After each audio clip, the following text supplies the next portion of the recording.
Assalamualaikum warahmatullahi wabarakatuh. Salam sejahtera bagi kita sekalian. Om Swastiastu, Namo Buddhaya, salam kebajikan. Selamat pagi buat kita semua. Saat ini kita bersama-sama dalam program seminar online Sehati untuk Pendidikan Indonesia yang Bersih Narkoba. Saat ini 240 dari 10.000 penduduk Indonesia berumur 15 sampai 64 tahun terpapar pernah memakai narkoba.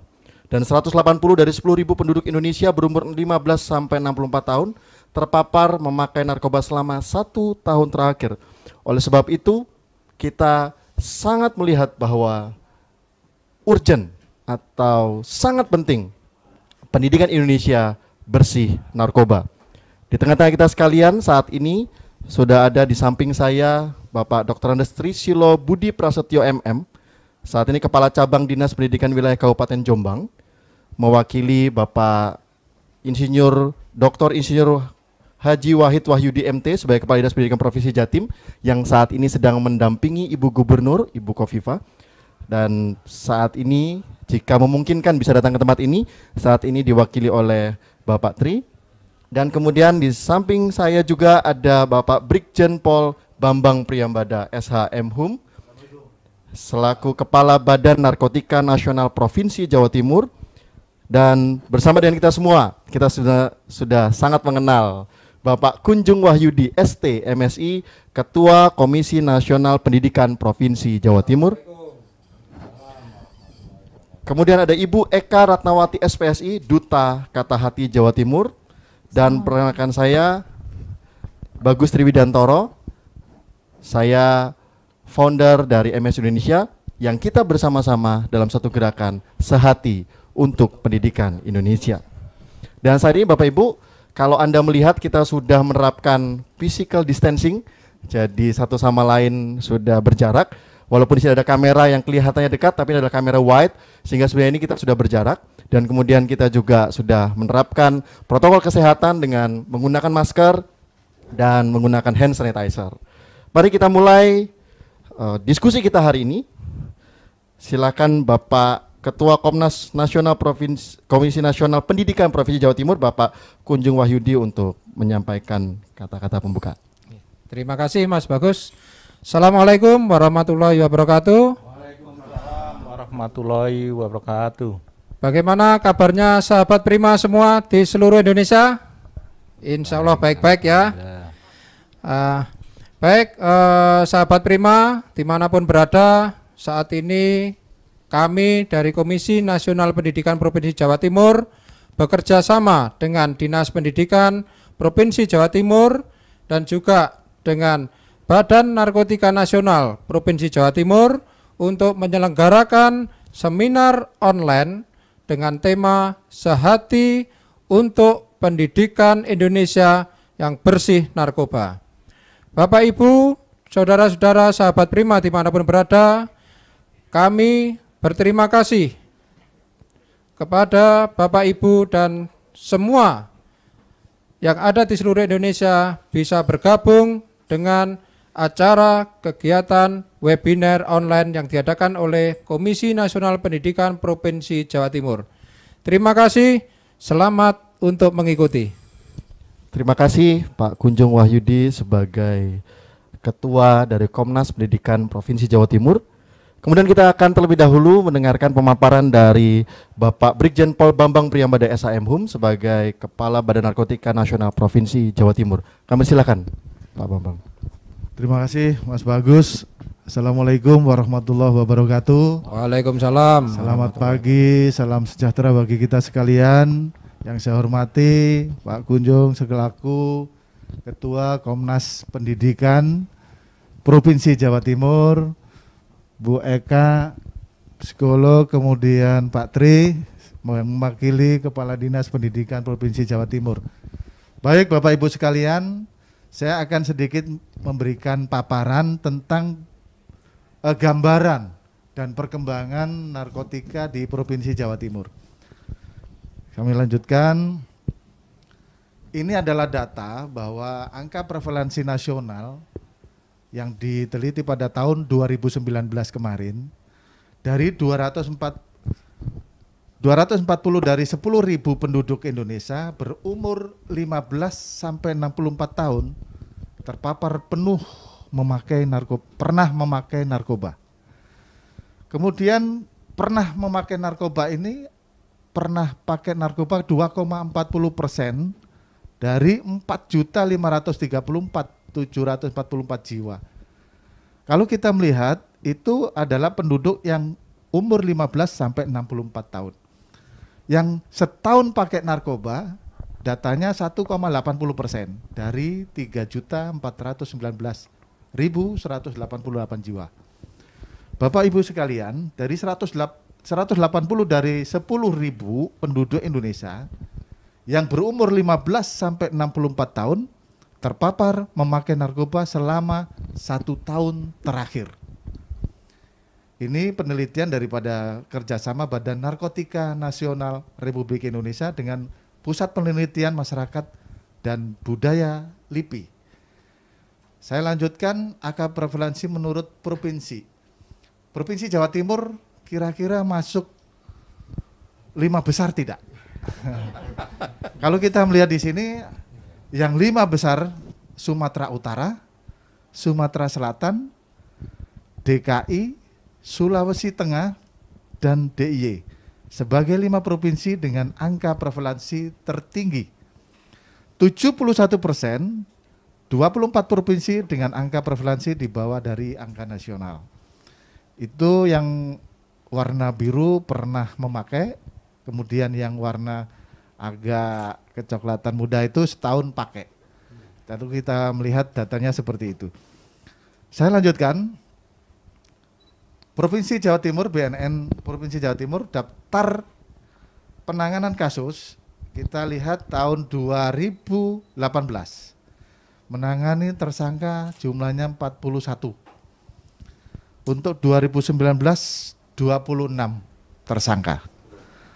Tetapi kalau kita lihat walaupun tersangkanya menurun, tapi barang bukti kita bisa lihat tahun 2018 sekitar 26 kilo. Kalau di sini 26.145 gram. Tetapi kalau kita lihat perbandingan tahun 2019 menjadi 65,7 kilo. Betapa naiknya sangat pesat. Namun demikian ini juga tergantung daripada penyelidikan kita. Kegiatan dari yang dilakukan oleh BNN Provinsi Jawa Timur. Tetapi yang jelas perbandingan ini sangat menyolok karena satu sebab mungkin dari Jawa Timur ini merupakan pasar narkoba yang paling empuk menurut para bandar ini tentunya ya. Baik, saya lanjutkan. Ini angka penyalahgunaan narkoba data menurut kelompok umur dan tempat tinggal. Kalau kita lihat penduduk berumur 25 sampai 49 tahun lebih terpapar narkoba dibanding kelompok umur lainnya. Dengan angka penyalahgunaan lebih besar di perdesaan dibanding dengan perkotaan. Ini ada apa? Ini juga perlu penelitian. Kami melihat data saja ini. Kalau kita lihat lagi penduduk berumur 15 sampai 24 tahun dan 50 sampai 64 tahun di perkotaan mempunyai angka penyalahgunaan narkoba lebih tinggi dibandingkan di pedesaan. Kita bandingkan dari 25 sampai 49 tahun atau sampai dari 50 sampai 64 tahun. Kalau kita lihat di perkotaan mungkin 50 sampai 64 tahun ini sudah mapan. Mungkin duitnya sudah banyak, bisa berfoya-foya atau berhappy-happy. Nah, begitu. Jadi kesempatan lebih banyak di perkotaan. Ini nanti bisa kita diskusikan. Kita lanjut. Mengapa? Sebab pakai narkoba. Kita lihat ingin menunjukkan jati diri salah satunya. Kita lihat lagi ada yang coba-coba. Coba-coba untuk pergaulan ini saya apa sih, bagaimana sih rasanya? Saya lanjutkan lagi, ada tren. Ini yang sering dikatakan dari adik-adik kita pelajar, gaya menjadi tren. Kalau nggak pakai itu nggak gaya. Nanti kita bahas, kita diskusikan. Ada yang senang-senang. Ada juga menjadi pelarian. Nah, ini yang perlu kita waspadai, yang merupakan menjadi pelarian ini, apakah ada permasalahan yang tidak terselesaikan di antara para murid kita, adik-adik pelajar kita. Lanjut. Upaya yang dilakukan oleh Badan Narkotika Nasional Provinsi Jawa Timur untuk menyinergikan dengan seluruh komponen masyarakat dalam melakukan pencegahan penyalahgunaan narkoba melalui kebijakan, strategi, dan program kegiatan. Salah satunya hari ini saya bersama Pak Kunjung selaku Ketua Komnas Pendidikan bersama-sama menyinergikan juga untuk kegiatan-kegiatan menyampaikan bahaya narkoba ini. Saya lanjutkan. Yang kemudian lingkungan pemerintah. Ini saya akan jelaskan sedikit. Ada instruksi Presiden nomor 2 tahun 2020 tentang rencana aksi nasional. Ini juga diperuntukkan kepada seluruh kementerian, lembaga, juga termasuk di dalamnya Dinas Pendidikan. Yang kedua juga ada lagi Peraturan Menteri Dalam Negeri nomor 12 tahun 2019 tentang fasilitasi pencegahan penyalahgunaan narkotika. Ini juga baru keluar akhir tahun kemarin. Di sini sangat-sangat terbuka lebar bahwa ada tim terpadu di sini. Tim terpadu di sini ketuanya adalah gubernur kalau untuk tingkat provinsi, kemudian wakilnya adalah kepala BNNP, dan selanjutnya semua ikut di dalam tim terpadu tersebut, termasuk sampai kepada kabupaten kota. Kemudian surat edaran Menteri Pendayagunaan Aparatur Negara dan Reformasi Birokrasi nomor 50 tahun 2017. Ini juga tentang pelaksanaan pencegahan dan pemberantasan penyalahgunaan dan peredaran gelap narkotika dan prekursor narkotika. Ini semua intinya adalah satu, harus melaksanakan sosialisasi tentang bahaya narkoba. Yang kedua adalah pembentukan atau membuat regulasi. Kalau kita sosialisasi bahaya narkoba, ya tentunya di masing-masing OPD, termasuk Dinas Pendidikan, di dalamnya harus melaksanakan sosialisasi tentang bahaya narkoba. Kepada siapa? Kepada karyawannya, kepada pegawainya. Termasuk kepada turunan-turunan Dinas Pendidikan, sekolah-sekolah tentunya. Kemudian untuk pembentukan atau pembuatan regulasi ini di sini adalah yang dimaksud suatu keputusan kepala untuk membuat kebijakan. Contoh misalnya, setiap pegawai Dinas Pendidikan, dinas-dinas yang lain, apabila mau naik pangkat, harus ada bebas narkoba. Itu diputuskan, buat surat keputusan, ini yang disebut dengan regulasi. Termasuk juga suatu kepala sekolah yang akan mendudukin di situ, harus bebas narkoba. Kalau positif, cabut. Seperti itu, diganti yang lain yang bersih. Seperti itu. Kemudian membentuk tim terpadu atau satuan tugas. Satuan tugas atau tim terpadu atau relawan ini juga tidak perlu dibayangkan yang luas seperti apa ya tim terpadu itu, atau cukup sederhana saja kalau di Dinas Pendidikan atau di tingkat sekolahan. Bentuk aja yang sederhana, satuan tugas untuk pencegahan bahaya narkotika atau bahaya narkoba di satu organisasi. Satu ketuanya bentuk, 2 sekretaris, 3 anggotanya saja. Jadi ada anggota 3 orang, sehingga 5 orang cukup. Tugasnya apa? Hanya untuk merencanakan kapan itu dilakukan sosialisasi, kapan itu dilakukan tes urin.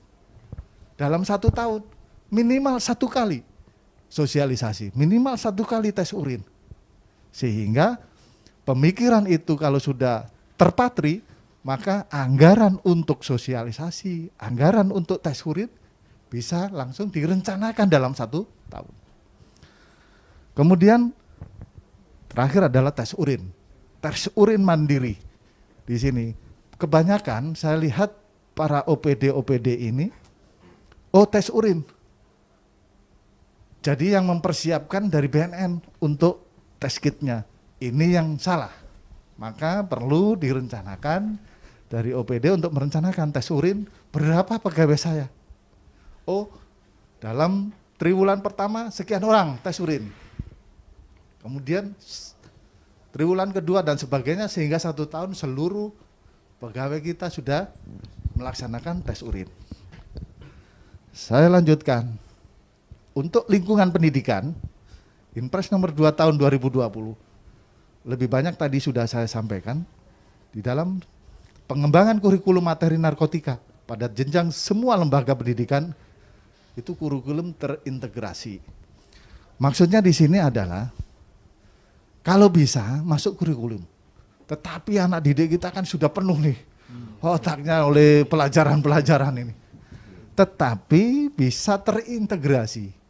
Apa yang dimaksud dengan integrasi? Terintegrasi ini disinggung sedikit ketika pelajaran misalnya ada pelajaran apapun. Ini masuk nih. Harus bahaya narkoba. Kita berikan di situ. Maka terintegrasi. Tergantung niat daripada Bapak Kepala Sekolah. Bisa masukkan terintegrasi, hebat. Karena ada beberapa sekolahan yang sudah membuat ini terintegrasi, ini banyak yang datang. Gimana ini, contohnya gimana dan sebagainya.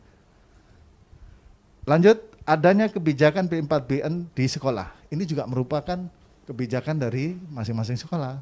Tergantung lagi kepada Bapak Kepala Sekolah, Ibu Kepala Sekolah. Sehingga bagaimana kebijakan P4GN ini di sekolah bisa berjalan. Contoh yang mudah, anak-anak didik kita pada saat kita upacara, kita bentuk mereka. Halaman-halaman yang memang masih kurang bersih, kurang rapi, silakan dibentuk kelompok-kelompok untuk merapikan. Buat namanya taman ini. Taman anti narkotika, taman anti narkoba dan seterusnya. Apalah namanya. Sehingga muncul di situ kebijakan P4GN di sekolah ada. Sehingga masyarakat atau anak didik kita tahu, ada taman anti narkotika. Sehingga ya narkotika itu harus dilarang dan sebagainya dan sebagainya. Kemudian melakukan sosialisasi mandiri. Kalau kita Bapak Ibu sekalian di sekolah-sekolah tidak ada yang memberikan sosialisasi, silakan mengajukan kepada permohonan kepada pihak BNN. Mungkin ada BNN yang di kabupaten kota, koordinasi bisa memberikan sosialisasi di situ. Bahkan ada di beberapa kabupaten yang ada BNN-nya, sudah koordinasi setiap hari Senin bergantian itu berkunjung dari BNN itu datang sebagai upacara, pimpinan upacara, dan di situ memberikan sosialisasi. Kemudian melaksanakan tes urin. Oleh sebab itu harus direncanakan anggarannya dulu, baru kita ngomong bisa melaksanakan atau tidak, kan gitu. Sering, waduh tidak ada anggaran Pak, waduh ini tugas BNN Pak, waduh. Jadi seperti ini alasan-alasan sehingga tidak terlaksana. Padahal ini yang berbicara Inpres, instruksi Presiden. Terus apalagi kalau kita tidak melaksanakan, yang Inpres saja nggak dilaksanakan, kan gitu. Kemudian membentuk relawan Satgas yang tadi saya sampaikan, sederhana saja membentuk, hanya untuk merencanakan dan sebagainya. Mungkin perlu kebijakan para kepala sekolah, paling tidak ada spanduk saja itu sudah jelas. Menunjukkan bahwa sekolah itu memang eager untuk menolak narkotika, narkoba di wilayah sekolahnya. Saya lanjutkan. Ini juga strategi di lingkungan swasta, Peraturan Menteri Tenaga Kerja dan Transmigrasi nomor 11 tahun 2005 pengusaha juga wajib melakukan upaya aktif pencegahan dan penanggulangan penyalahgunaan dan peredaran gelap narkotika. Ini juga perlu saya sampaikan di sini supaya wawasan Bapak-bapak Ibu sekalian bahwa kalau ada lingkungan swasta, ada perusahaan, dia juga wajib sebetulnya untuk pengusaha wajib juga membuat kebijakan tentang P4GN. Maka kita beberapa perusahaan juga pernah lihat spanduk tentang bahaya narkoba. Kemudian pengusaha juga wajib merencanakan penyusunan dan pelaksanaan program P4GN. Ini juga sama. Saya lanjutkan di lingkungan masyarakat. Lingkungan masyarakat itu tentunya juga dari pusat sampai di desa. Ada Undang-Undang Nomor 6 Tahun 2014 tentang desa dan Permendes Nomor 11 Tahun 2019 tentang prioritas penggunaan dana desa tahun 2020. Ini sebetulnya tahun 2020 ada prioritas penggunaan dana desa itu bisa dibuat tentang kegiatan P4GN. Program dari BNN juga sama di situ, desa bersinar, desa bersih dari narkoba. Nah ini juga bisa disinkronkan sebetulnya tahun 2020 ini karena dari atas bisa komunikasi dengan pemerintahan desa. Yang pertama adalah membuat komitmen tentang pelaksanaan program P4GN. Yang kedua melaksanakan program P4GN secara mandiri. Membentuk desa bersinar. Nah ini desa bersinar, bersih dari narkoba. Membentuk relawan Satgas anti narkoba. Kemudian bersinergi dengan perusahaan untuk memperoleh CSR dalam kegiatan-kegiatan yang mendukung desa bersinar tadi bisa didukung oleh CSR yang ada di wilayahnya masing-masing. Saya lanjutkan. Baik, itu mungkin yang bisa saya sampaikan. Nanti bisa kita diskusikan. Kurang lebihnya kami mohon maaf. Wassalamualaikum warahmatullahi wabarakatuh. Waalaikumsalam warahmatullahi wabarakatuh. Terima kasih untuk Bapak Brigjen Pol Bambang Priyambada SHM selaku Kepala Badan Narkotika Nasional Provinsi Jawa Timur.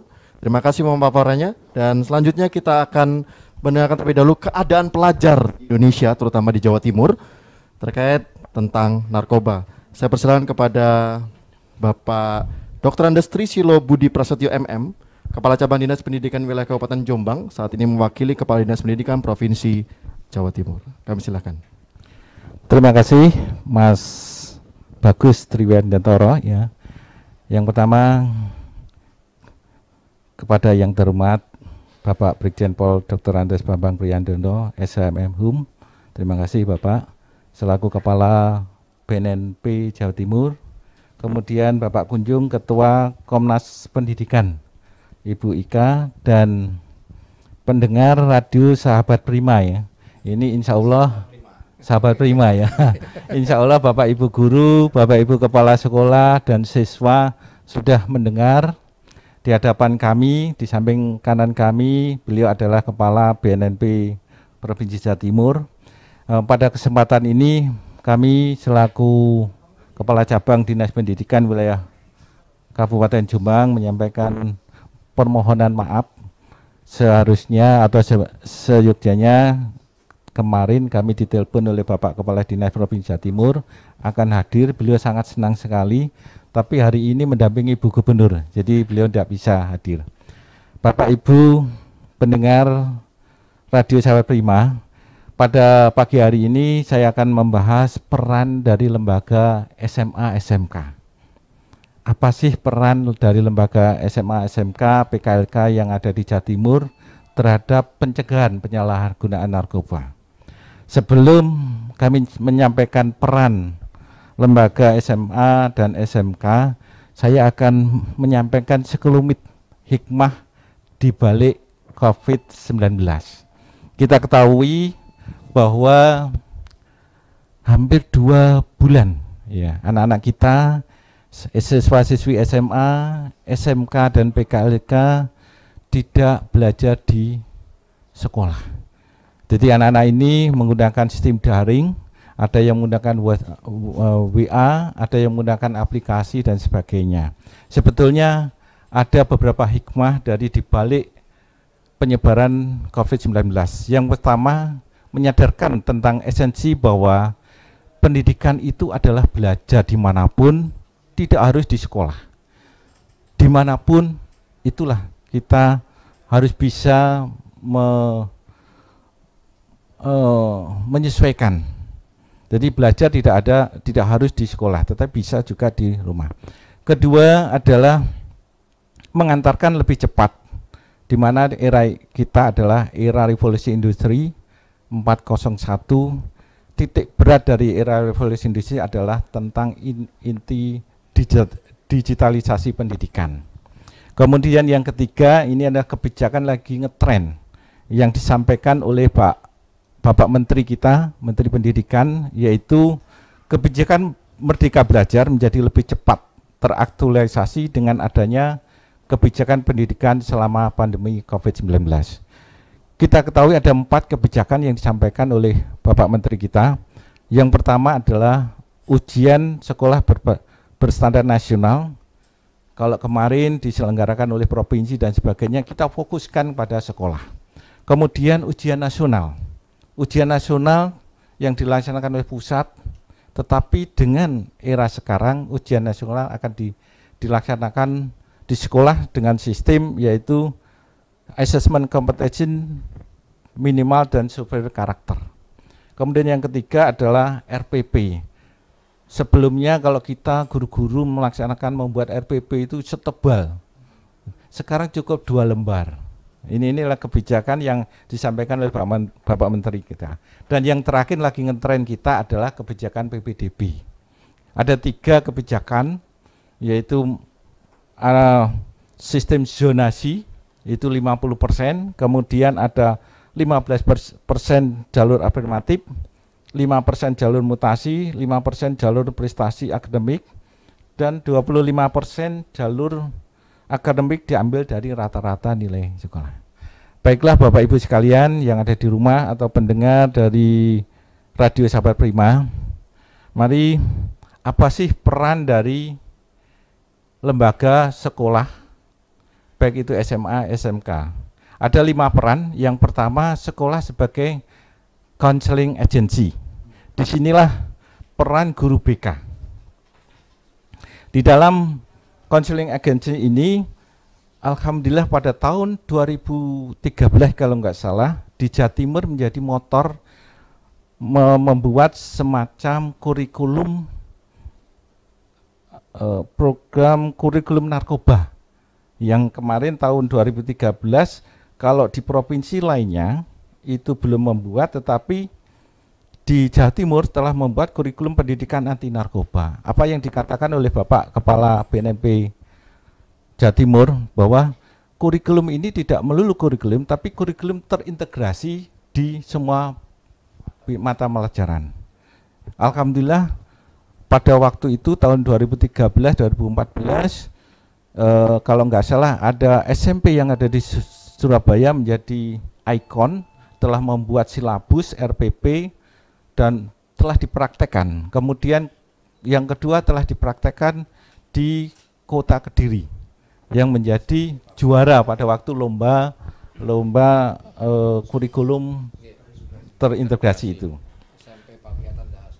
Nah, kemudian yang pertama, counseling agency ini telah dilaksanakan oleh pemerintah Jawa Timur. Bapak Gubernur dan Kepala Dinas Provinsi Jawa Timur menginstruksikan, yaitu membuat program namanya Aksi Bekali Guru Cegah Narkoba.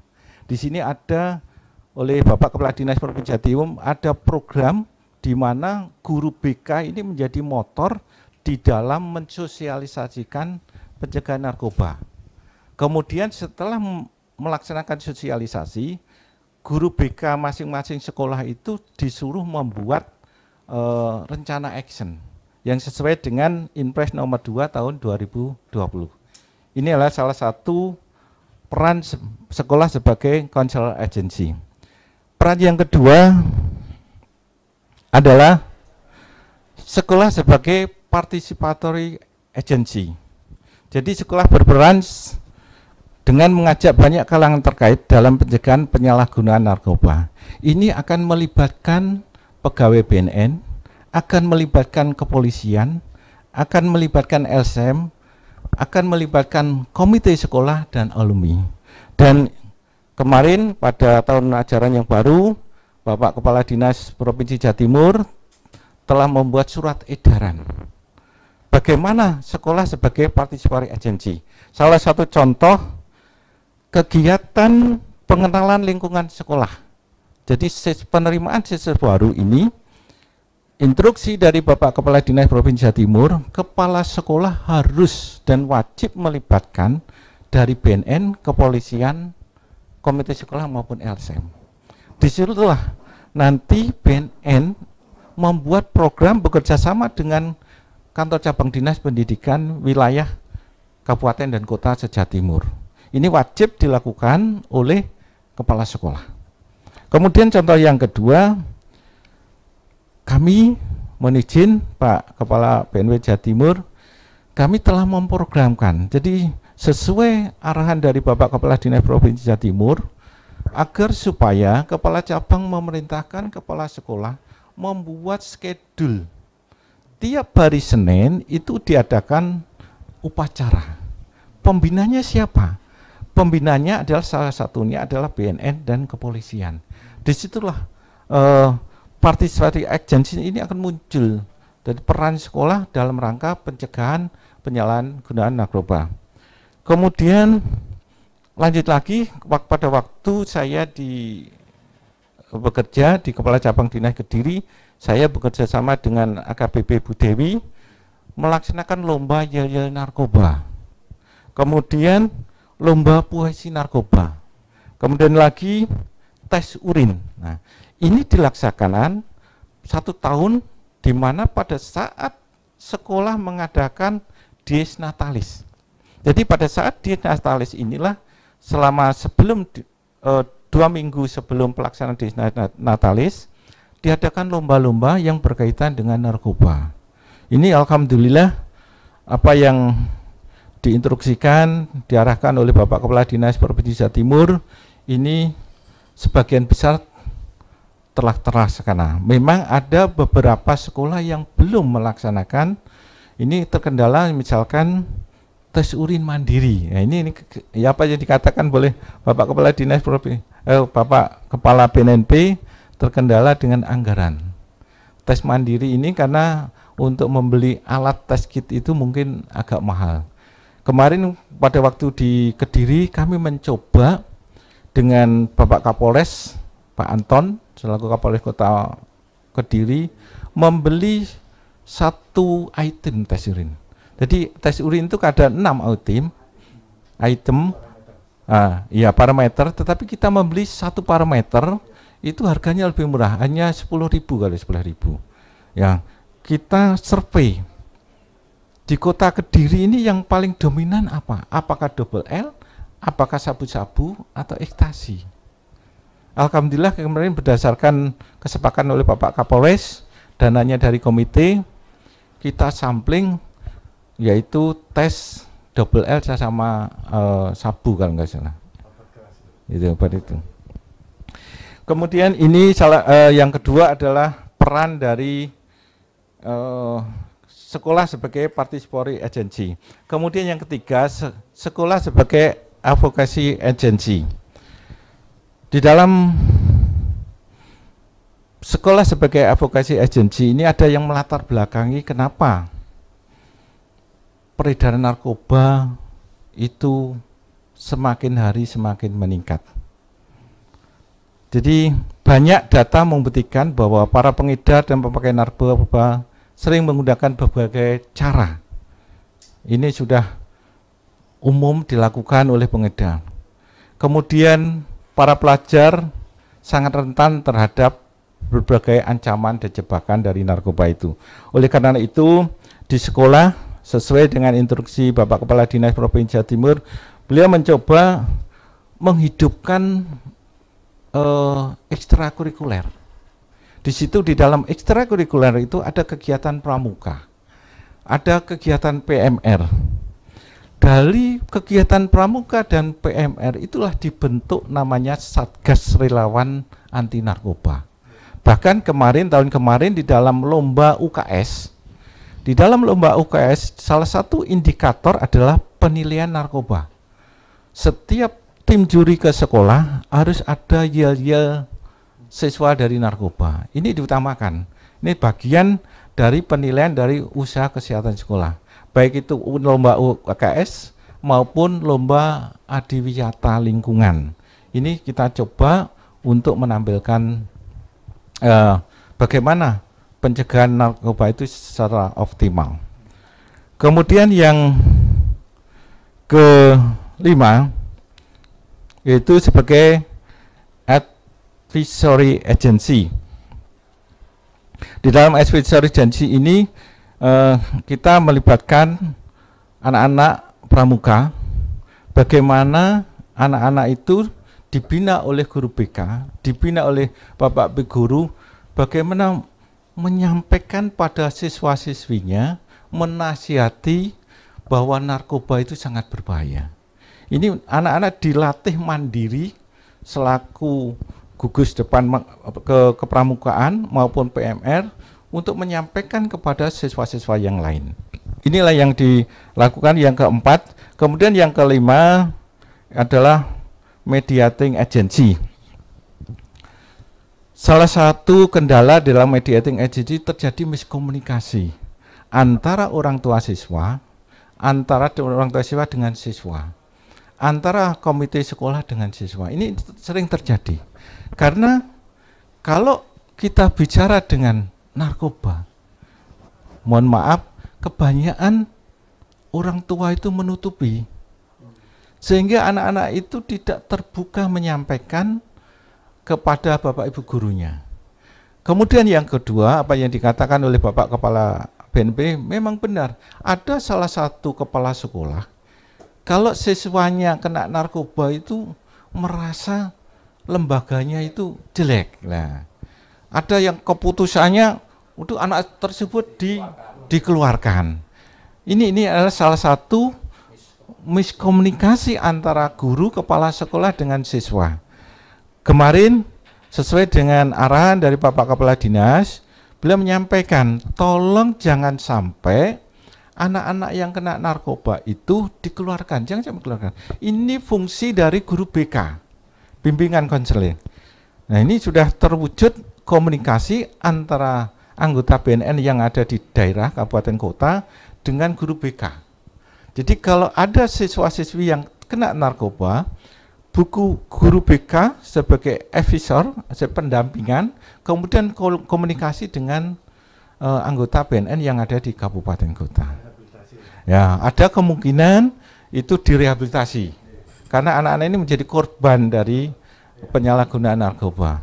Ini adalah salah satu peran utama yang kami sampaikan. Mudah-mudahan Bapak Ibu guru yang ada di tempat bisa memahami.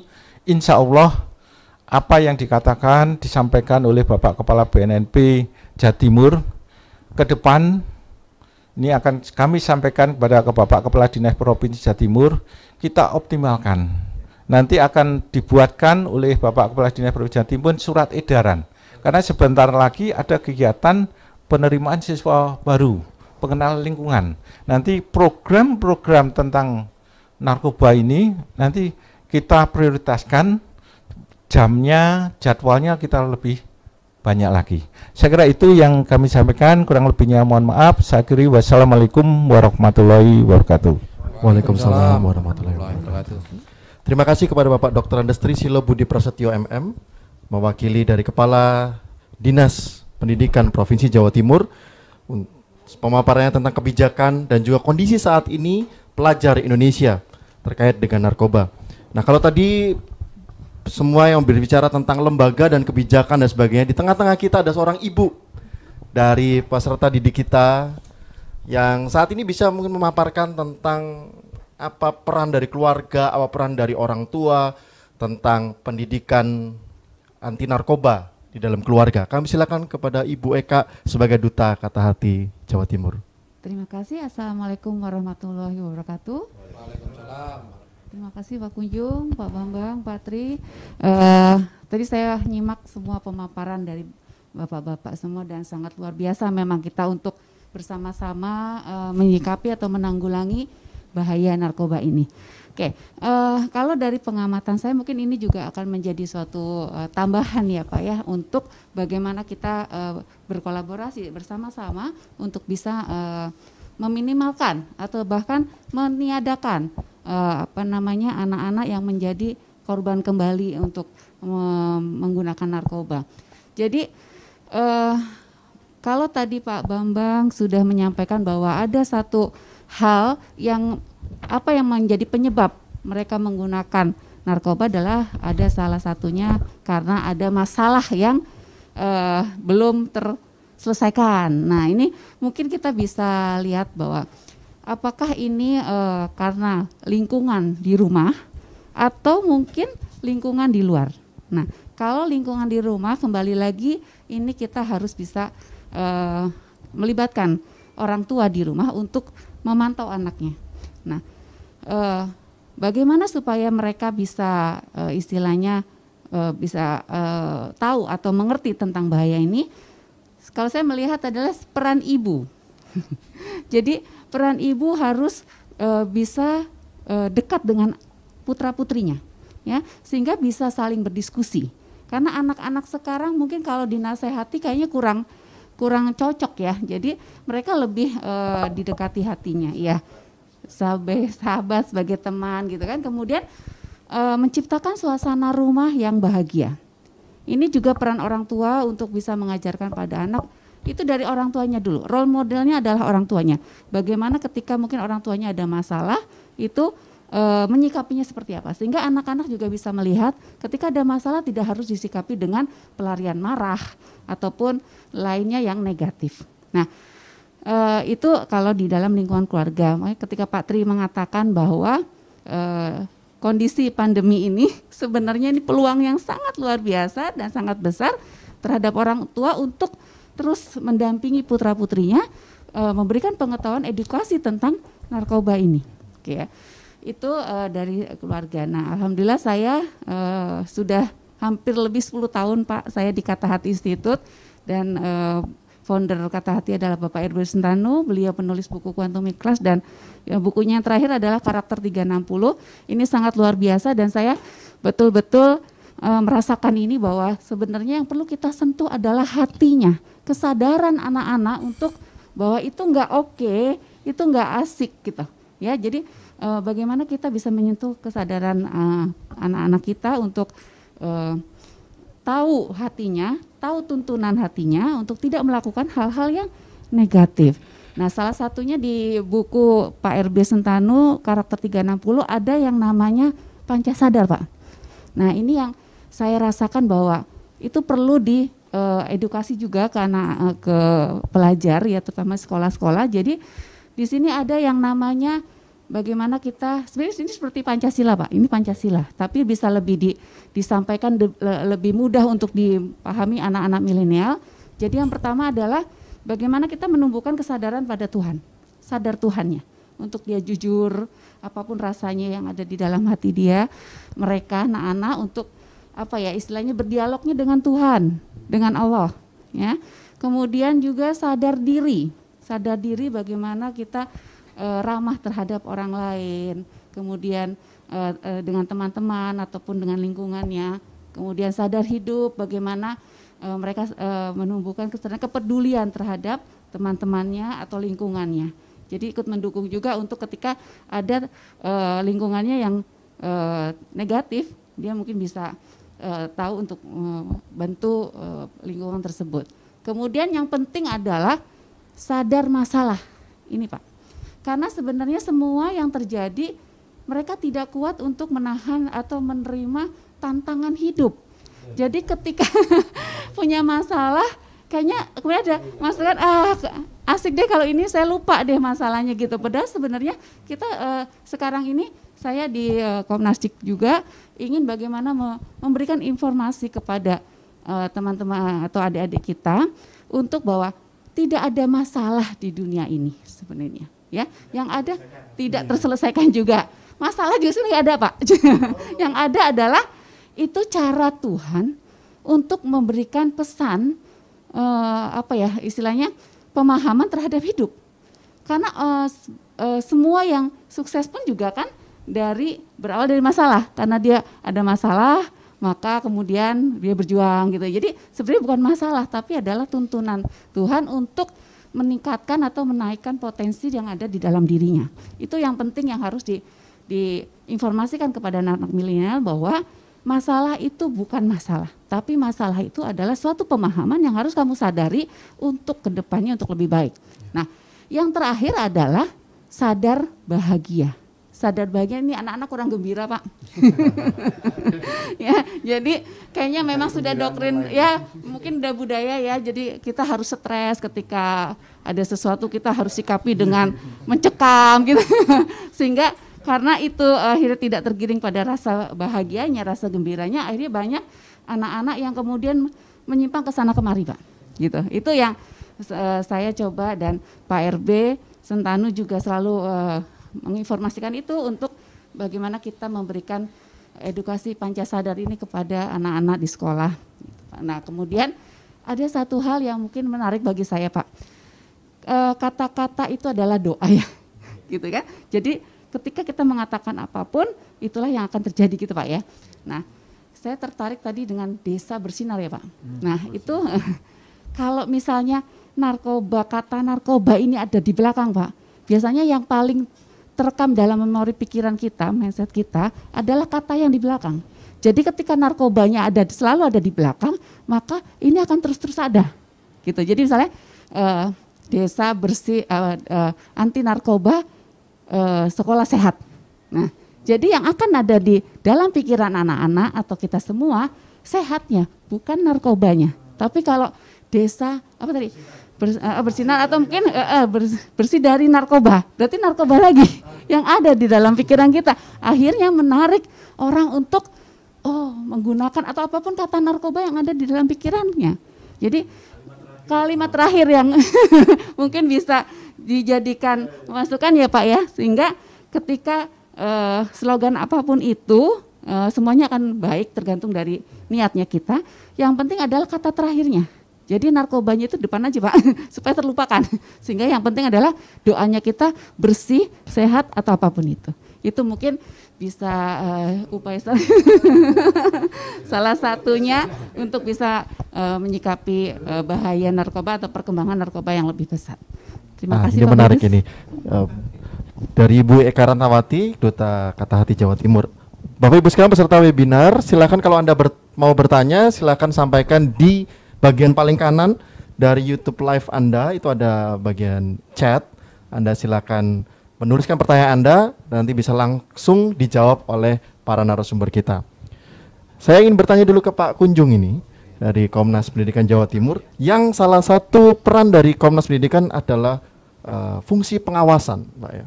Nah, apa yang dilakukan oleh Komnas Pendidikan Jawa Timur terhadap gerakan anti narkoba ini, dan bagaimana pengawasan terhadap sekolah-sekolah, Pak? Apa saja yang sudah dilakukan? Oke, terima kasih Mas Bagus.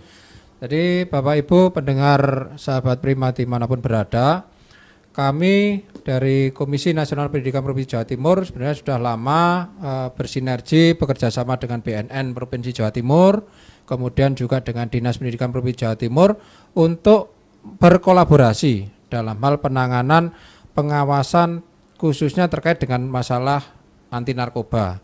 Nah, apa yang sudah kita lakukan? Yang sudah kita lakukan di sini adalah kami dari Komnas Pendidikan, Pak Tri, kami juga tadi disampaikan hampir setiap hari Senin kami menjadi pembina upacara, Pak. Jadi sudah kita lakukan di daerah-daerah, kami selalu diundang untuk menyampaikan pengarahan melalui upacara hari Senin itu.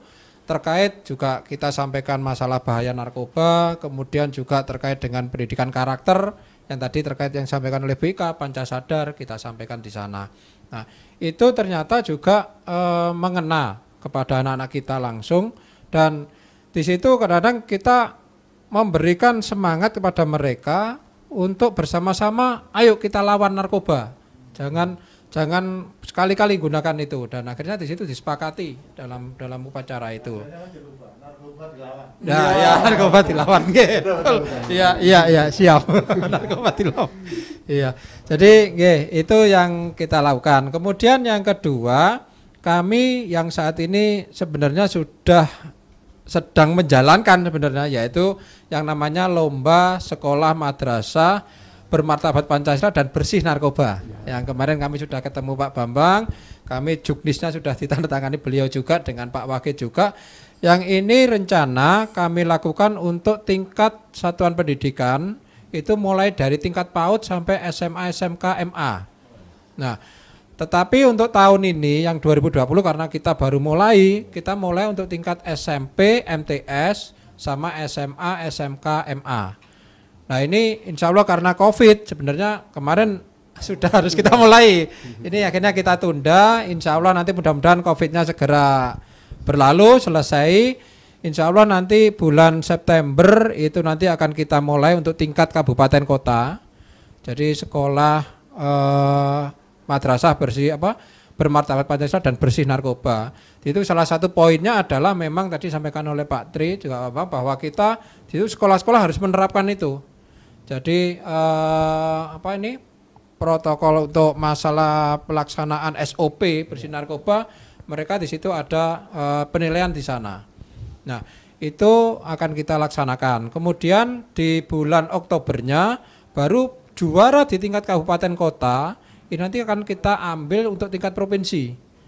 Nah, siapa jurinya? Nah, jurinya otomatis sesuai bidang. Berarti nanti ada BNN provinsi, ada BNN kabupaten kota yang di tingkat kabupaten kota, ada dinas pendidikan provinsi, dinas pendidikan di kacap dinas dan lain sebagainya. Kemudian juga kita juga melibatkan Bakes Bangpol untuk penilaian tersebut. Nah, itu dua hal yang sudah dan akan kita laksanakan.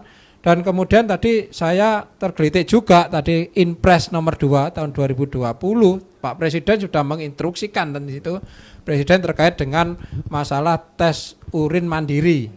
Nah, ini yang perlu kita sosialisasikan bahwa sebenarnya Bapak Ibu Kepala Sekolah tidak usah takut, tidak usah khawatir untuk menggerakkan itu. Karena apa? Ketika mandiri maka otomatis Bapak Ibu menggunakan dana partisipasi masyarakat. Berarti siapa yang bertanggung jawab di situ? Komite sekolah. Maka sesuai dengan Permendikbud 75 tahun 2016, tugas dari komite sekolah adalah mengelola dana tersebut dan mempertanggungjawabkan kepada sekolah. Sehingga monggo nanti sekolah-sekolah bisa melaksanakan itu, kami dari Komnas Pendidikan siap untuk ngawal. Jangan takut nanti ada oknum LSM, ada oknum media yang mempermasalahkan tersebut. Nanti kami kawal, kami bisa bantu jelaskan kepada oknum tersebut supaya semuanya clear, tidak ada masalah. Bahwa itu bukan pungutan, bukan hal yang sifatnya negatif. Karena apa? Itu dipakai untuk siswa, untuk anak-anak kita sendiri supaya apa? Melaksanakan ya Inpres, jadi melaksanakan Inpres Presiden, ini instruksi Presiden. Nah, jadi itu hal-hal yang nanti akan kita laksanakan, Mas Bagus. Baik. Sekira itu. Makasih. Terima kasih Pak Kunjung Wahyudi sebagai Ketua Komnas Pendidikan Provinsi Jawa Timur. Kita sudah menerima banyak pertanyaan Pak dari live chat dan ini kita akan satu persatu jawab. Langsung saja yang pertama pertanyaan adalah adakah sanksi bagi lingkungan pendidikan yang tidak melaksanakan Inpres nomor 2 tahun 2020? Silakan. Wah, terima kasih Mas Bagus ya. Jadi apakah ada sanksi ini? Kami terus terang memang surat edaran itu dari Bapak Kepala Dinas Provinsi Jawa Timur bersifat himbauan. Jadi dimohon masing-masing sekolah menerapkan kurikulum narkoba. Jadi kurikulum itu terintegrasi dari berbagai mata pelajaran. Apakah mata pelajaran agama Islam, apakah biologi dan sebagainya. Kemudian membuat RPP, rencana pembelajaran.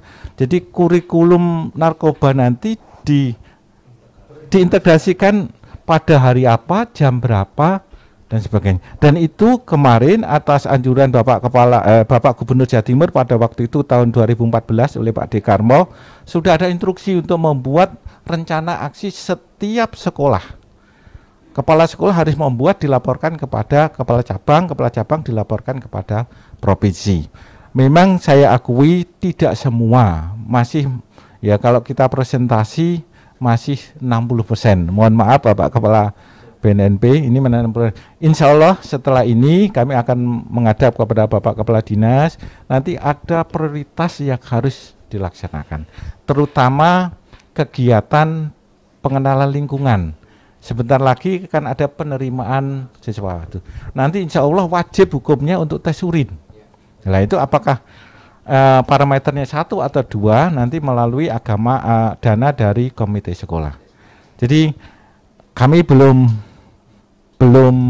sanksi secara lisan sudah ada, tetapi sanksi untuk pemecatan kepala sekolah belum ada. Nah, jadi secara lisan sudah disampaikan oleh Bapak Kepala Dinas Provinsi Jawa Timur, langsung teguran agar supaya tahun depan melaksanakan kurikulum narkoba.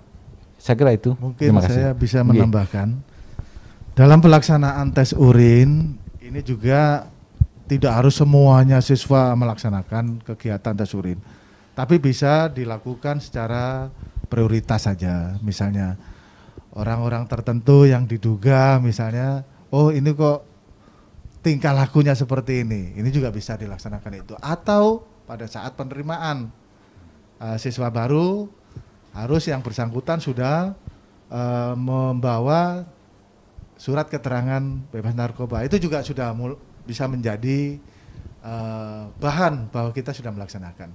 Nah, berdasarkan sanksi, memang di dalam instruksi Presiden nomor 2 tahun 2020 itu untuk kementerian dan lembaga. Jadi sampai ke bawah itu kan Dinas Pendidikan.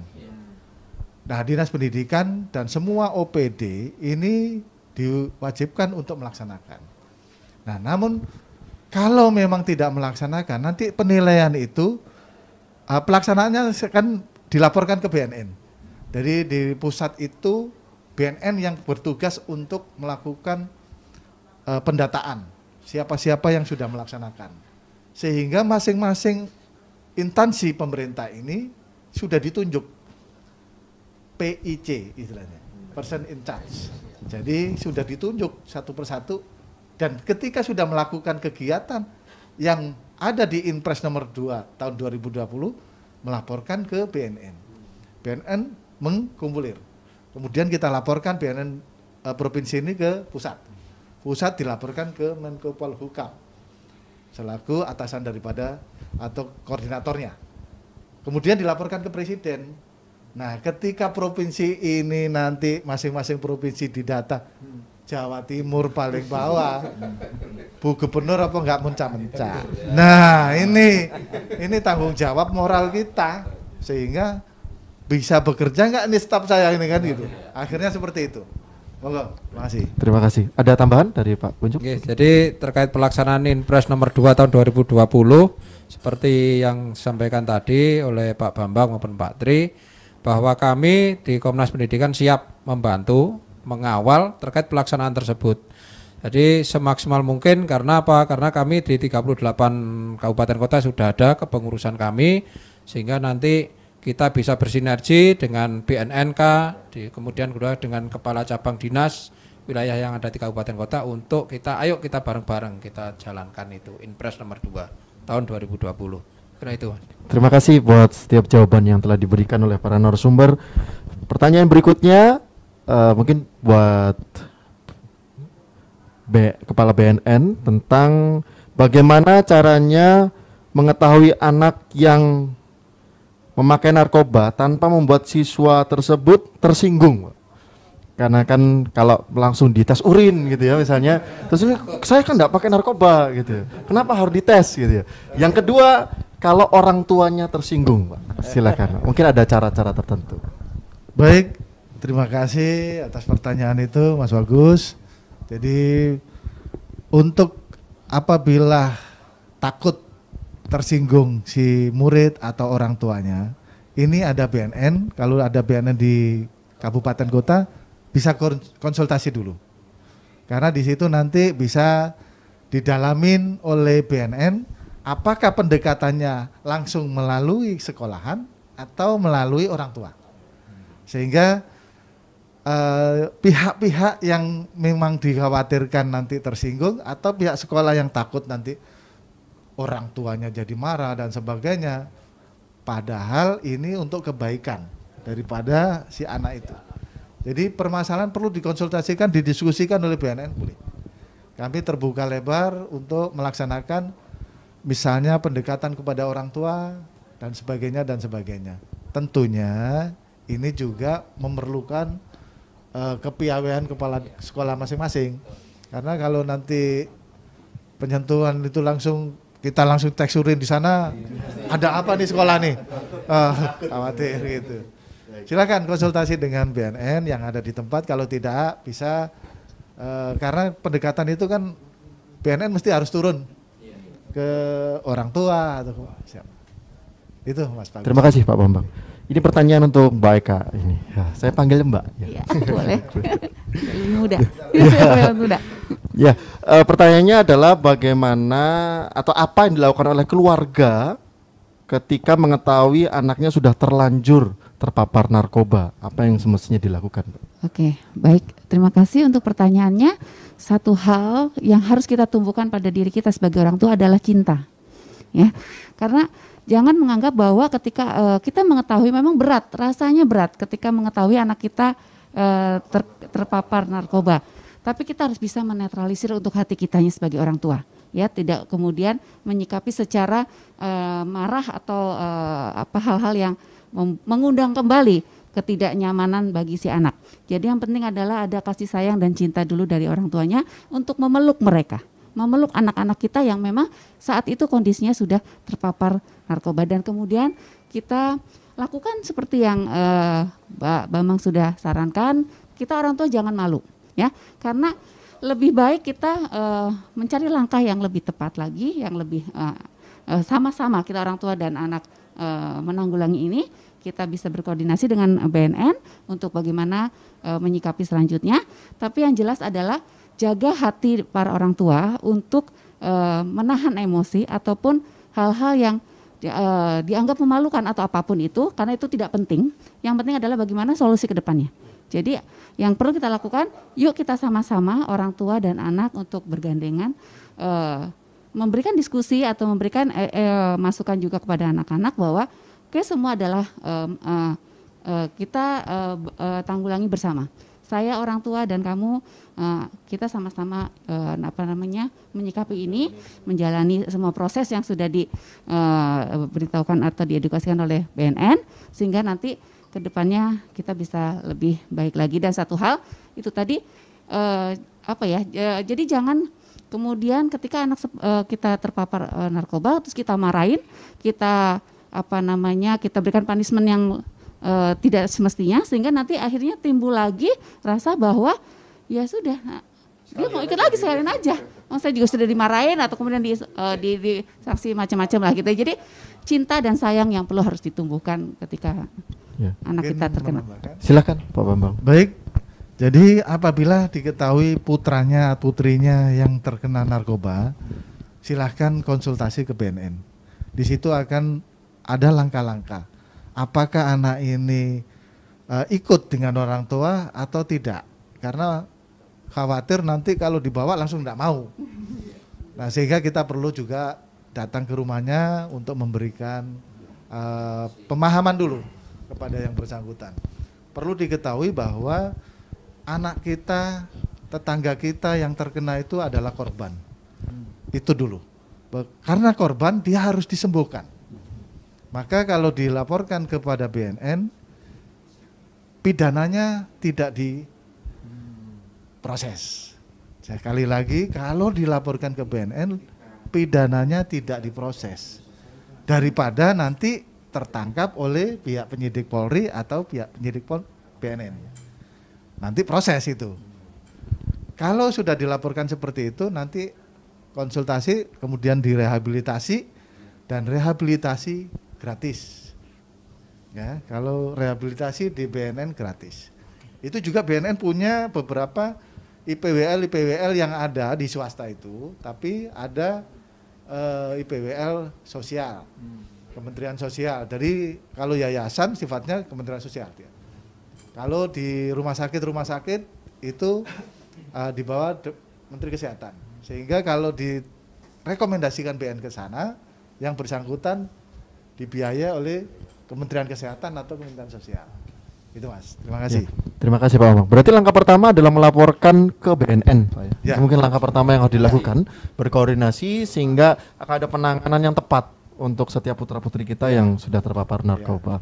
Nah, kalau tadi ada banyak yang bertanya, ini sesuatu yang menarik Pak, yang terkait dengan sekolah, yang tentang kalau bisa jangan dikeluarkan tadi Pak, langsung rame ini. Itu karena, nah bagaimana kalau siswa yang sudah terpapar narkoba kemudian tidak dikeluarkan, tetap ada di sekolah itu, apakah tidak akan mempengaruhi siswa-siswa yang lain Pak? Apa yang harus kita lakukan Pak untuk hal ini? Terima kasih Mas Bagus. Jadi memang benar ada dua dilematis. Dulu ada siswa yang hamil, mohon maaf, itu kepala sekolah mengeluarkan karena ini kredibilitas lembaga. Ini. Kemudian permasalahan pertama kami sudah pendekatan dengan guru BK, kemudian pendekatan dengan komite sekolah. Insya Allah sampai sekarang seandainya ada siswa yang terjadi seperti itu, ini adalah tanggung jawab bersama. Baik itu komite sekolah, kepala sekolah, dan orang tua. Jangan sampai siswa itu dikucilkan. Ini sudah kesepakatan bersama dan ini sudah ada arahan dari Bapak Kepala Dinas Provinsi Jawa Timur. Jadi sudah alhamdulillah sudah tidak ada problem. Kemudian problem yang kedua, bagaimana anak tersebut kalau kena narkoba? Ini juga menjadi dilematis. Sekolah kredibilitasnya akan turun. Ini seperti swasta, sekolah swasta ini bagaimana kepala sekolah yayasan mencari murid sebanyak-banyaknya. Kalau ada muridnya kena narkoba, otomatis image-nya sekolah ini akan jelek. Nah inilah kami mencoba mensosialisasikan. Di situ ada Satgas Narkoba, di situ ada peran BK, ada peran komite sekolah. Memang pernah terjadi Mas Bagus di lembaga tersebut, hampir saja anak itu dikeluarkan. Kemudian kami koordinasi dengan Bu Dewi, Kepala BNNK Kediri, diadakan konseling atau semacam pendampingan ya Bapak. Pendampingan terus-menerus sampai ke rumah, sampai ke orang tua. Orang tua malu, anaknya kena narkoba. Di satu sisi sekolah juga malu. Kalau anak itu narkoba, otomatis kredibilitas lembaga itu akan turun. Nah, alhamdulillah kami bekerja sama dengan AKBP Dewi, Bu Dewi selaku Kepala BNNK Kota Kediri pada waktu itu sampai 1 bulan. Kemudian bekerja sama dengan LPKA, anak itu, pendampingan itu, alhamdulillah dari lembaga sekolah bisa menerima, kemudian kita masukkan dalam rehabilitasi. Itu yang terjadi pengalaman kami ketika saya menjadi Kepala Cabang Dinas Pendidikan Wilayah Kediri. Gitu. Tadi juga ada yang langsung bertanya juga tentang kalau misalnya ya Pak, ini entah dikeluarkan apa tidak, apakah nanti akan diterima di sekolah yang lain Pak? Kalau orang yang sudah punya record pernah terpapar narkoba, kalau kebijakannya gimana Pak? Untuk sekolah-sekolah apakah tetap menerima? Dan yang kedua juga, bagaimana cara kita mengetahui, kan setiap orang kan banyak masuk, apakah masuk itu harus kemudian sama tadi tes urin, tes lagi atau gimana? Jadi yang terjadi tidak hanya narkoba saja Mas Bagus. Jadi yang kami hadapi di Blitar, saya 1 tahun menjadi Kepala Cabang Dinas Blitar, ada anak siswa kemudian di penjara. Jadi itu namanya Lapas Blitar, itu satu-satunya di Jawa Timur, anak-anak itu. Kami mencoba bagaimana membuat kurikulum terhadap anak tersebut. Yang kedua, kami mencoba bagaimana anak-anak ini tidak tersisihkan. Kebanyakan sekolah kalau anak itu kena harus dipenjara tidak mengakui. Ini sudah lama kami mencoba, akhirnya dengan berbagai cara kami koordinasi dengan lapas, koordinasi dengan komite sekolah, kepala sekolah kami kumpulkan. Sampai sekarang di Blitar ini ada sekitar 120 anak yang dipenjara, bekerja sama dengan saya selaku Kepala Cabang dengan pendidikan, kita ajarkan pendidikan formalnya. Sehingga anak tersebut, tapi pendidikan formal diarahkan pada keterampilan. Anak tersebut begitu keluar dari penjara mendapatkan ijazah. Kedua mendapatkan sertifikat keterampilan. dia keluar dari penjara bisa mandiri. Kemudian masalah narkoba demikian juga gitu. Saya yakin kalau anak itu kena narkoba, masyarakat sudah mengucilkan ini. Inilah saya katakan narkoba tidak bisa diatasi oleh, mohon maaf, BNN saja, harus diatasi oleh kesemuanya. Nah, jadi kami sudah melakukan itu, Mas Bagus. Jadi kalau terjadi hal-hal itu lembaga pendampingan anak BNN siap mendampingi. Dan alhamdulillah memang ada terjadi, tapi sudah berhasil. Jadi tidak sampai anak itu dikucilkan, tidak sampai sekolah itu tidak menerima, tidak sampai. Ini pesan dari Bapak Kepala Dinas Provinsi Jawa Timur bahwa anak putus sekolah ini bukan tanggung jawab orang tua, tapi tanggung jawab kepala sekolah, guru dan komite sekolah. Sehingga di sekolah itu tidak ada anak putus sekolah. Karena begitu anak putus sekolah, APK kita, prevalensi AP kita angka prestasi kasar akan lebih besar. Jadi kinerja pemerintah itu indikatornya adalah APK dan IPM. Otomatis APK-nya menjadi besar, nanti kinerjanya menjadi menurun. Salah satunya. Baik, terima kasih Pak Tri. Lalu apa yang dilakukan oleh Komnas Pendidikan, Pak? Bagaimana cara mengawal yang begini, Pak? Ketika ada kasus-kasus seperti ini. Terima kasih Mas Bagus. Jadi kalau terkait dengan kasus-kasus seperti ini, kami sebenarnya perlu memang ini tindak lanjut ya. Jadi kita saling berkoordinasi, konsultasi bersama. Memang di Jawa Timur ini kan wajib belajar itu kan sampai 15 tahun. Sehingga ketika 15 tahun berarti kan usia anak SMA, SMK, MA itu adalah tanggung jawab negara. Jadi Pak Tri sudah sampaikan, bukan tanggung jawab orang tua. Sehingga ketika kejadian apapun tadi sampai putus sekolah dan sebagainya, berarti sekolah yang harus bertanggung jawab. Nah, maka disitulah peran kita di Komnas Pendidikan membantu mensosialisasikan itu.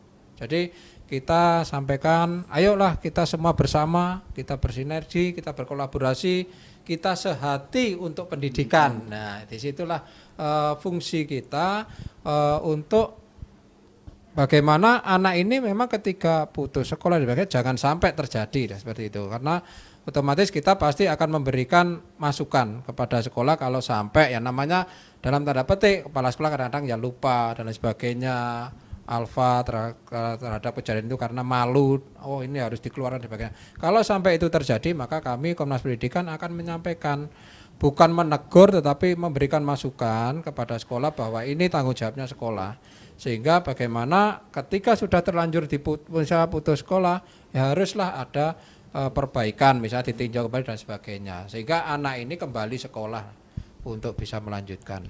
Seperti itu Mas Bagus. Baik, terima kasih Pak Kunjung. Ini semakin banyak pertanyaan ini. Pada waktu kita tinggal 18 menit lagi. Ada buat Mbak Eka, ada juga buat Pak Bambang. Pak Bambang, ini sebelum ke Mbak Eka, bisa dijelaskan mungkin secara sederhana, secara singkat kepada kita yang mungkin masih awam tentang ciri-ciri mereka yang sudah terpapar narkoba, terutama para adik-adik kita, para pelajar. Bagaimana cara awal kita juga sebagai orang tua mengetahui anak ini kayaknya sudah terpapar narkoba, ciri-ciri luarnya mungkin sebelum kita kemudian mendeteksi dengan tes urin dan sebagainya. Mungkin bisa disampaikan Pak Bambang. Baik, terima kasih Mas Bagus. Jadi ciri-ciri umum yang terlihat saja bahwa kalau mendapatkan anaknya ini terpapar narkoba. Contoh misalnya yang kebiasaan sehari-hari yang bersangkutan tuh rapi, pakai minyak, pakai minyak, kan? Bila perlu pakai minyak wangi gitu kan, berangkat semiran semua lah. Nah, tapi kok akhir-akhir ini anak saya awut-awutan ini. Nah, jadi karena apa? Terus kayak kurang tidur dan sebagainya. Karena pikirannya yang bersangkutan yang jelas hanya satu, ingin memenuhi kebutuhannya. Kebutuhan apa? Narkoba. Sehingga dia tidak mengindahkan apapun. Contoh misalnya biasanya hormat sama orang tua, assalamualaikum dan sebagainya dan sebagainya. Hormat sekali sama orang tua. Ini ada perlawanan, sudah mulai. Ya. Yang itu penting Pak, karena yang sudah melalui cuek. Biasanya lewat nun sewu, permisi, ini langsung aja. Ini salah satu ciri-ciri bahwa yang bersangkutan sudah hilang tata kramanya, terus kerapian dan sebagainya tadi. Itu yang kelihatan secara itu tentunya pasti itu adalah penggunaan lama yang bersangkutan. Kalau masih baru coba pakai dan sebagainya masih belum terlihat. Gitu, Pak. Ya, karena yang pertama tadi lebih mirip ciri-ciri anak lagi putus cinta, Pak. Kayaknya kan galau, awut-awutan gitu ya. Yang kemudian baru yang tidak hormati orang tua dan sebagainya. Karena walaupun putus cinta biasanya anak masih hormat sama orang tua ya. Jadi yang kedua itu yang penting. Sudah tidak Pengalamannya Mas Bagus tadi ya. Sadar apa ini itu termasuk? Sadar pernah jatuh cinta. Sadar diri ya. Sadar diri. Oke. Ini ada pertanyaan buat Mbak Eka tentang sadar bahagia. Tadi kita sudah nyinggung sadar bahagia. Bagaimana dengan generasi muda yang saat ini yang punya budaya santuy katanya, santai, rebahan katanya, generasi rebahan gitu ya. Apakah itu juga kan maksudnya sadar bahagia bahwa mereka seakan-akan selalu berbahagia karena ya udah santai aja, santai aja gitu ya apa yang dilakukan ya dilewatin aja. Apakah yang demikian, Mbak Eka? Silakan. Itu bukan sadar bahagia ya, itu sadar bahan memang. Jadi kalau sadar bahagia itu gembira itu adalah suatu aktivitas fisik yang aktif, ya justru aktif gitu, karena yang namanya gembira itu kan pasti akan melakukan sesuatu apapun yang sangat energik gitu. Perlu keseimbangan otak kanan atau kiri. Juga bahagia. Waduh. berbeda mungkin Mbak ya. Oke. Mungkin perlu ditekankannya adalah bahagia di sini adalah bagaimana kita menumbuhkan rasa syukur. Anak-anak harus dibekali yang namanya rasa syukur. Ya, jadi setiap apapun yang kita itu tadi ada masalah ataupun apapun yang sedang dihadapi, tantangan apapun, kita harus geserkan pemikiran anak-anak itu pada rasa yang harus didapatkan, yaitu rasa gembira, rasa syukurnya. Jadi ketika tadi anak kita misalnya terpapar narkoba tadi Pak ya, nah kemudian selain koordinasi dengan BNN, kita juga harus tetap jaga itu dulu bahwa alhamdulillah kita masih tetap mengatakan alhamdulillah kita tahu. Kita mengetahui anak kita terpapar narkoba dan kita bisa melakukan langkah berikutnya gitu. Nah, kembali pada gembira, sebenarnya kita hanya pengen anak-anak itu siap menghadapi tantangan apapun dengan membawa rasa syukurnya, dengan membawa rasa bahagianya. Karena semua kesuksesan, semua apapun yang kita lakukan itu poin pentingnya adalah pada rasa bahagianya. Sampai sekarang wabah COVID pun imunnya juga adalah kita bahagia. Jadi bahagia itu udah sebagai kunci dan kita tanamkan juga kita tumbuhkan juga rasa gembira anak-anak. Jadi ketika jangan dibawa stres. Apapun anak-anak tidak dibawa stres, misalnya karena nilainya buruk, kemudian orang tua menekan, atau misalnya sekarang nih mau ada seleksi ke perguruan tinggi, kemudian tidak masuk sekolah perguruan tinggi menjadi suatu yang salah buat anak-anak gitu. Jadi kita juga perlu dipentingkan bahwa semua anak-anak sudah dalam prosesnya gitu. Dimanapun mereka adalah sukses, mereka adalah berhasil. Jadi hargai apapun itu dengan rasa yang syukur tadi. Gitu. Jadi gembiranya bukan gembira santuy. Santai-santai aja, alasan. Iya itu ya bahagia gitu. Yang pasti supaya generasi kita tidak mencari bahagia di tempat lain ya. Karena bahagia di tempat lain bisa dengan mungkin akhirnya mereka ke narkoba atau yang lainnya gitu ya. Karena sebenarnya di rumah mereka sudah bahagia tanpa harus menggunakan narkoba. Betul. Kalau orang tua bisa, kita terutama ibu, saya bilang bahwa ibu adalah kunci juga di dalam istananya. Kalau ibunya bahagia, semua akan bahagia Pak. Ya kan Pak, sebenarnya suami-suami. Bahagia. Tapi ketika ibu galau, ibu ada rasa yang tidak nyaman, maka semuanya akan berimbas Pak. Bapak-bapak juga, suami-suami juga gitu kan. Nah, saya selalu dimasakkan. Dan anak-anak pun tidak merasakan kenyamanan di rumah. Ketika itu terjadi, maka mereka akan mencari kenyamanan di luar sana.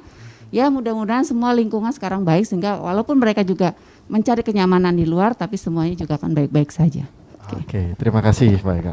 Mungkin ada yang mau ditambahkan dari Bapak yang lain? Oke, Pak, ini ada juga yang tanya tentang, ini teknis banget nih Pak, teknis tentang tes urin itu sebenarnya tes urin mandiri itu yang seperti apa? Apakah kita kemudian merelakan diri datang ke BNN kemudian langsung tes di sana, atau sekolah itu memang harus ada event khusus untuk membuat tes urin, atau gimana Pak? Supaya kita mulai bergerak untuk sosial, bukan hanya tes COVID ya, tapi juga jangan lupa tes narkoba. Itu gimana Pak? Jadi maksudnya tes urin mandiri ini adalah pihak sekolah bisa mengajukan permohonan kepada BNN untuk deteksi dini istilahnya ya, screening test lah, untuk melihat sudah seberapa jauh anak-anak didik kita ini terpapar. Nah ini permohonan ke BNN untuk melaksanakan tes urin, waktunya sekian, jam sekian, tanggal sekian, hari ini ya. Terus kita datang tim gitu, mereka terus kita uji satu persatu sesuai tes. Nah ini mandiri. Tes urinnya, tes kitnya ini dari sekolahan. Oh, dari tes urin. Nah gitu. Jadi itu nggak usah jaga dari BNN gitu, karena BNN nggak punya gitu. Gitu, maksudnya gitu Pak. Oh, ya. Dan itu seluruh pendanaan tadi Pak Kunjung sudah sampaikan juga, atau Pak Tri ya? Mungkin saya tambahkan, jadi apa yang disampaikan oleh Bapak Kepala BNNP Jawa Timur, pada prinsipnya Dinas Pendidikan sangat mendukung sekali. Jadi kami menyadari betul bahwa permasalahan narkoba itu tidak hanya di BNN saja, harus kita pecahkan bersama. Insya Allah Bapak, ini momen yang tepat. Artinya sebentar lagi ada penerimaan siswa baru. Di situ ada PPDB, kemudian penerimaan siswa. Insya Allah nanti dalam waktu dekat ada surat edaran dari Bapak Kepala Dinas Provinsi Jawa Timur menginstruksikan kepada seluruh kepala sekolah agar di dalam pengenalan lingkungan sekolah ini diprogramkan tes urin mandiri. Jadi tes urin tidak semuanya, mungkin ada yang SMA negeri itu siswa baru ada 1000 bahkan 500 siswa tidak diambil sampel gitu loh. Sesuai dengan arahan Bapak Kepala Dinas Kepala BNNP, insya Allah akan diambil sampel. Kemudian juga akan melibatkan ya dari BNNK. Jadi seperti di Jombang, saya yakin nanti habis ini saya akan di institusinya di Jombang Bapak, di kantor cabang dinas. Oh, BNN Mojokerto. Oh iya, nanti kami komunikasikan dengan Ibu siapa itu yang kepala Ibu Suharsi. Nanti insya Allah kami bekerja sama dengan Ibu Suharsi. Nanti di dalam pelaksanaan pengenalan lingkungan sekolah nanti kita ambil sampling dan mudah-mudahan ini kebanyakan itu kalau bicara masalah tes urin narkoba itu takutnya bukan main. Ya, ini kenyataannya begitu. Bahkan ada anggota seragam BNN masuk itu udah takut semua. Iya. ini benar terjadi, saya mengalami betul. Jadi nanti kami mohon dari anggota BNNK Mojokerto ini tidak memakai seragam. Tidak memakai seragam supaya menghindari anak-anak itu loh sudah takut dulu ini. Ya itu. Ini ya, terima kasih Pak Kepala BNNP Jawa Timur. Insya Allah program ini pasti kami laksanakan. Terima kasih Pak Tri. Ini waktu kita sangat pendek, sudah tinggal 7 menit lagi. Karena waktu kita memang hanya 1,5 jam saja. Kita akan mungkin banyak aktivitas juga sepanjang hari ini. Mungkin ada kata-kata yang ingin disampaikan tapi untuk orang tua, mungkin untuk guru dan juga para tenaga pendidik yang lain yang sedang menyaksikan webinar ini. Kami persilakan mungkin dari Pak Bambang terlebih dahulu. Silakan Pak. Baik Bapak Ibu sekalian, bahwa korban narkotika, anak-anak kita, anak didik kita misalnya, itu adalah merupakan korban. Jadi kalau korban harus kita sembuhkan. Jangan berpikir bahwa tidak ada masa depan yang bersangkutan. Mari obati dengan BNN, kita kerjasama, insya Allah anak kita masa depan masih jauh, sukses selalu. Apabila Bapak Ibu sekalian sekali lagi menemukan itu, lapor BNN, siap melayani. Terima kasih Pak Bambang. Silakan Pak Tri. Terima kasih. Kami himbau kepada Bapak Ibu guru, kepala sekolah, dan adik-adik siswa SMA, SMK, PKLK pada momen Hari Kebangkitan Nasional ini tumbuhkan rasa patriotisme dengan cara mencegah penyalahgunaan narkoba. Yakinkan di sekolah-sekolah sudah terbentuk Satgas anti narkoba melalui kegiatan ekstrakurikuler, apakah itu kepramukaan, apakah itu PMR. Jadi diharapkan masing-masing sekolah, harapan kami juga harapan Bapak Kepala Dinas Provinsi Jawa Timur, bagi sekolah yang belum terbentuk Satgas anti narkoba segera. Ini adalah himbauan dari Bapak Kepala Dinas Provinsi Jawa Timur. Bagi yang sudah, mari kita optimalkan, kita junjung patriotisme kebangsaan kita, bangsa Indonesia dengan menolak narkoba. Terima kasih. Terima kasih Pak Tri. Silakan Pak Kunjung. Oke, terima kasih Mas Bagus. Bapak Ibu, saudara-saudara, sahabat Prima dimanapun berada, kami sangat berterima kasih sekali dengan materi pada siang hari ini terkait dengan masalah narkoba.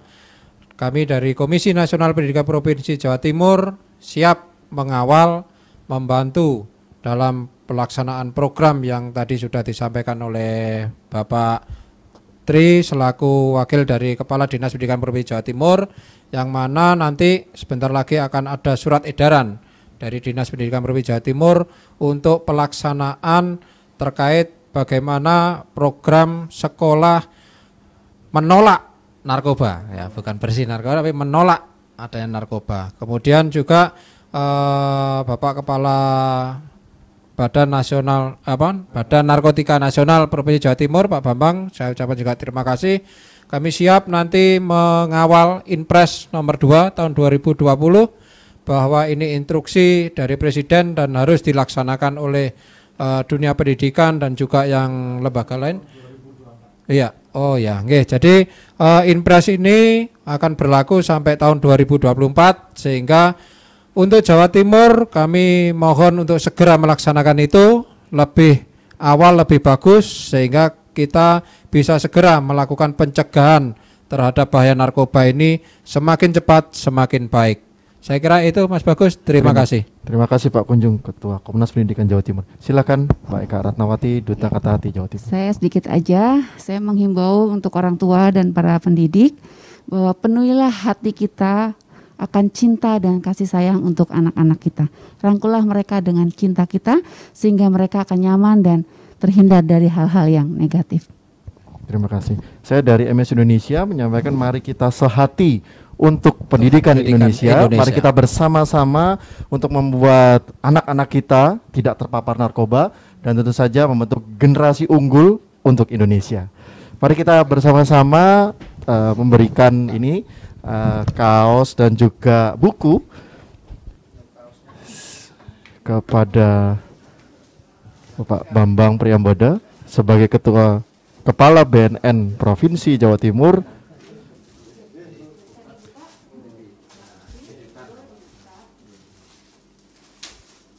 Bapak Ibu sekalian, kita hari ini mencanangkan gerakan sehati untuk pendidikan Indonesia. Salah satunya adalah untuk kita melawan narkoba, untuk generasi Indonesia lebih baik. Dan Bapak Ibu juga bisa mendapatkan kaos ini dengan menghubungi kami di Komnas Pendidikan Jawa Timur. Kita bersama-sama secara nasional mencanangkan sehati untuk pendidikan Indonesia.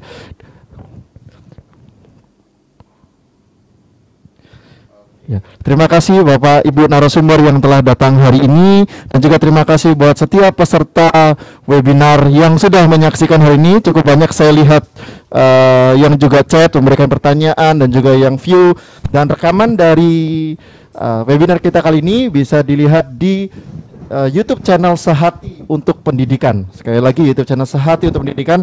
Kita bersama-sama mulai hari ini di Hari Kebangkitan Nasional 20 Mei 2020. Itu kemarin, tapi hari adalah kita dalam rangka Hari Kebangkitan Nasional, kita bersama-sama Sehati untuk Pendidikan Indonesia. Kami mohon maaf apabila ada salah-salah kata, dan saya percaya kita semua senantiasa menjaga kesehatan. Kita lawan bersama narkoba dan lawan juga COVID-19. Wassalamualaikum warahmatullahi wabarakatuh.